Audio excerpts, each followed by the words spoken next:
Hey guys, Pool Zen Master here. Just wanted to show you for closing the pool this season a really cool thing that I found online. This thing is called a duck plug. Look up duck plug. This is for blowing out your return line. So you can screw this into the return in the pool, and this will like let you take a vacuum and blow water. It opens up, like I'm just putting my finger there. It opens up when you blow water out, and it will shut and it won't let water back in. So it's a real easy way to get your lines cleared out. If you don't have this, then you'll need like a vacuum. Well, you need a vacuum no matter what, blowing your line out, and you'll need to get down there and like try to get a plug into the hole while someone's like the vacuum is still kind of shooting water out, and it's really difficult. I'll show you in a bit what you have to do, but if you don't, you have to get like one of these kind of plugs and plug the hole. This is like really awesome, and just like 15 bucks or something. I definitely go with a duck plug. It makes life so easy, and you just leave it in there all winter. Keeps the line clear, and I'll show you more of that stuff soon. So I usually drain my pool down below. I usually drain it below the edge, so I would drain it like an inch or two past this bottom edge of the skimmer box. But this year I wanted to try to just do it to like the bottom edge here, and then put a faceplate on. So I ordered this faceplate thing, but it doesn't match up with the frame that I have on there. It came with this frame, so I'm gonna try later to replace this, put this frame on, and see if I can use this cover for the faceplate. So I'm gonna try that differently this year than I normally do. And I'm taking off this trim. This trim piece is what normally goes on here. This got yellow like the Constitution this past winter, so I want to try to get it off. It did whiten up, I guess, with the chlorine, but you can see like this too, this lid got very like yellowed from the winter time. So I'm taking at least this off this year, so I'll show you that when I get it done. Hey guys, Pool Zen Master here. Just wanted to show you, so I changed the frame out, took the old frame off and then put this one on so that I could put this cover on for the winter. It's like Aqua Door on Amazon. I'm kind of disappointed it doesn't fit on this one. Kind of sucks. I have to change this frame to do this, so I might have to try to buy the new trim frame that fits on this one, because I don't want to have to change this every season, beginning and end. But let's see if hopefully this works. I mean, it fits on there for sure because it came on it, so I know it fits. It's kind of like a Tupperware lid. Kind of think I could have just gone to the store and found a Tupperware lid that fit. But let's see. Well, I'm gonna try to get it on there solidly. Okay, now I got it on. It kind of did snap on there once I did it right. Just takes a bit of pressure. So now usually I lower it down below the edge of this because I don't want any water freezing around this this area. But it's so much more work and time to lower it like another inch or two. So I'm gonna try this winter and see how it goes. Hopefully this is watertight. I don't really know necessarily if this is watertight, but it doesn't matter because even in the winter some water gets in here. So next I'm gonna just vacuum out all these lines. So vacuum out this skimmer box, the line, the pump inside, and then blow out the return line. You don't want any water in the system that can freeze and break pipes, right? So you got to vacuum everything out, suck it out, and we'll put some antifreeze in it too. So I'll show you that next. Okay, so this is the duck plug I told you about. The duck plug is good for wintertime. This lets us blow the line out, and it keeps the water out, so we'll use this. I took the eyeball thing off of my, yikes, that's pretty rough. Eyeball thing off of my return outlet, and we're gonna just put this in.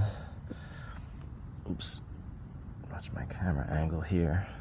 Put this in, and then in a little while we'll blow out the line, and you can see, I'll show you the air coming out of here,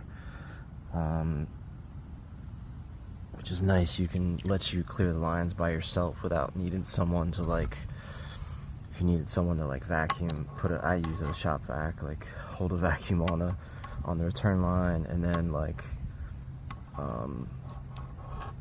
you know, try to put a plug in this hole while you're at it. If you're doing this, like turning these things, don't go crazy, just a little bit, like just like till if it feels like a little snug. Like, you don't want to overdo these kind of things. This is like really snug, so it's actually not that snug yet. Like, I feel like I could do a little more. It's turning pretty easily, and I don't have my hand way on the end of the wrench. I just have my hand like right at the beginning of the wrench. Yeah, that's pretty solid. So first thing we're doing is lowering the water level, right? So I train my valve to waste. That's going to take the water from the pump. Pump comes here. It's going to take it out of this thing and take it out. I have like hose hooked up that goes down my driveway to the street. So we're going to run it on waste and to pump water out of the pool. I used to have a pump, like they have these submersible pumps that you could use, but this is like way faster and it works fine. You just got to be careful when your skimmer starts to suck, you know, the water down low. It might start sucking air. You don't really want your pump to suck air. So I'll show you what to do in that. See it when you're sucking water out with your pump using this, like just using the skimmer. All I did was take like a hose, like a shop vac hose, or any kind of like your vacuum hose for your pool. Put it in the hole. Eventually, you know, when it gets lower, you can let it suck for a while until the water level was like here for me, and then like once it got down to about like here-ish, I put the hose in so it didn't start sucking air, because the water would swirl, would suck air, and that's not good for your pump, right? So put the hose in, put the other end in the pool, and just let it suck, you know, through the hose, so that you can continue using the pool pump to suck the water down, because the other pumps are really slow. It takes like forever. So just use your pool pump. I mean, if you have a good one. Mine's pretty new and it's like 2 horsepower, so it's like really sucks a lot of volume fast. So I put my valve on closed so water doesn't run back and like overflow, because it's in my garage. I also plug the skimmer outside, just so like this thing doesn't overflow in the garage, because it's like, you know, it takes some time to dry in here, which sucks. And when you look at your pump, there's a valve here, a little plug we can like undo to let air flow through for the winter time. And then there's another one on the other side. So I'm gonna open this up in a little while. I'm not gonna do that yet. There's one on this side that actually like lets water out of the pump, like motor, like chamber or something like that. So make sure you get this one undone and let any water out of there, because it's important to get that dried out and like empty for the winter time. Yeah, I actually emptied the tank out last night, so got this down. I just wanted to see, these are pretty green. Like, I was just getting to the point of having some algae at the end of the season, so I just made it. So I have to clean these out. I actually emptied it last night. I have like a valve here that empties it out, so when you go to empty, you might have a plug here. You just undo the plug, and then you got to undo the valve on top. So remember this valve, you got to flip this valve open so that air can go through the tank and let everything drain down. So you want to clean this out. I have like a little yellow brush like this, like a sort of medium bristle brush that I like scrub the sides of the tank with and hose it out, wash it off, and let it drain out. You know, the tank can really keep like phosphates and bad things in there, so you want to really scrub that, especially at the end of the season for next season. The pump I don't worry about too much, like that's pretty gets washed out like all the time. Take this gasket out of the top of the lid and clean this, and clean all this stuff, all the parts of the filter and the cartridges themselves. I dumped the water out of the chlorinator, so I dumped it out into the bucket because it's really strong. Put a mask on for this because this thing will knock you over. It's so strong in there. And I just leave this off for the winter and let it air out and dry. For now, I'm leaving it on because it still smells, but yeah. I had leftover chlorine, so I just put it in a bag and save it for next year.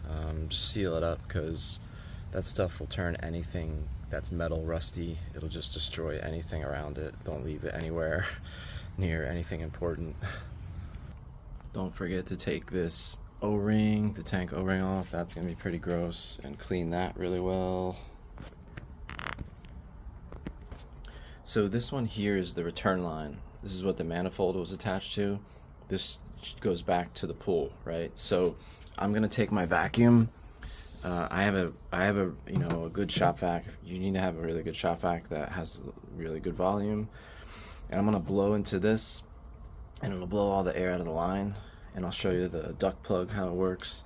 And then when I'm done that, I'm gonna put some antifreeze in there, so you can get some like pool antifreeze. I'm gonna put a little in and like blow it through there, and then pour some in, and like it's not like, the lines are pretty solid, so you don't have to worry about it too much. I mean, I don't know what pool professionals really fill them a lot. I'm also gonna take antifreeze and put some like in a little bit in the pump, maybe just in case, and a little bit in the bottom, the line that goes from the skimmer over here, just so there's a little bit in there in case some water gets into those lines. Because if it freezes and cracks, it could, you know, it freezes, it could expand and crack the pipes. Okay, so here's some pool antifreeze. I'm gonna just put a little bit in the bottom of the skimmer, the line that goes down there. So I'm just trying to pour it in that hole, just to have a little in there. Doesn't really need much. Just in case some water gets in there, it helps to keep it from freezing. And that's just like a 90 or something, and it goes into spa hose, so not really worried about that at all. And then I'm gonna put my plug in for the winter time, screw that in tight, and probably can use a screwdriver. Just hand tight is fine. Like, don't go crazy. If you really want to, you can like grab a screwdriver and put it on there and turn it, but that should be good. And for wintertime, you want to leave this valve like halfway in between and open. So I'm putting it like halfway in between and open. That lets all the vents like basically be half open to each other and lets air travel through. No water's trapped or will freeze in there and cause like a crack. So I may have just showed you to put the filter in this position for winter, but when we go to blow this line out, we're going to blow the return line out, put it back to filter, because you want it to blow out the filter return line. You're probably going to want to get someone to hold this. This is a shop vac, like maybe there's other vacuums that like kind of attach and stuff, but probably want to get someone to hold this so you can check and watch the air blowing out. And we're going to let it blow for like a good solid minute or so to really clear the line out. Alright, so this is the duct plug, and here it goes. You could hear the air pushing out, the water pushing out.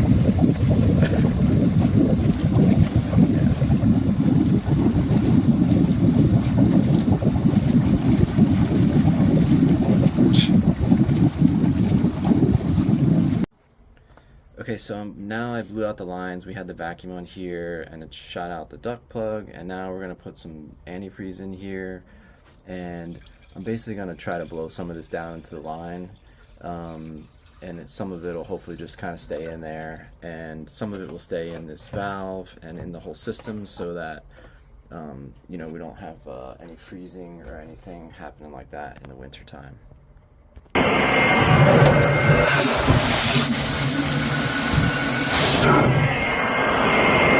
Okay, so that's it. So there's just a little bit of antifreeze down in there that will stay, and just in case any water happens to be in the system, it really shouldn't really get any water in the system, because this is all like above the pool, and you know, water won't flow up into here or anything. Okay, so this is a bottle of pool antifreeze, and you need to put this in a skimmer. Unless you really are sure that no water will ever get in there, you need to put this in there, because if water fills up inside of the skimmer, it can freeze and expand and break your skimmer box. So we're going to put this down in here. This is sort of like the sacrificial piece. It's going to, that bottle is going to compress if this fills up and actually freezes. I don't think it usually does, because here in the winter it doesn't get quite that cold, but Yes, and it's tied to a brick because if it floats up, it's not really going to do much. It's just going to float on the top, and hopefully this should hold for the whole winter. It did last time. Hey, here's a handy tool if you have a cover with like these with the hooks and the anchors in the concrete. Make a piece of pipe with a little point on it, and you can use this to get them anchored. Just kind of pull on this, push it down, and get it hooked. There you go.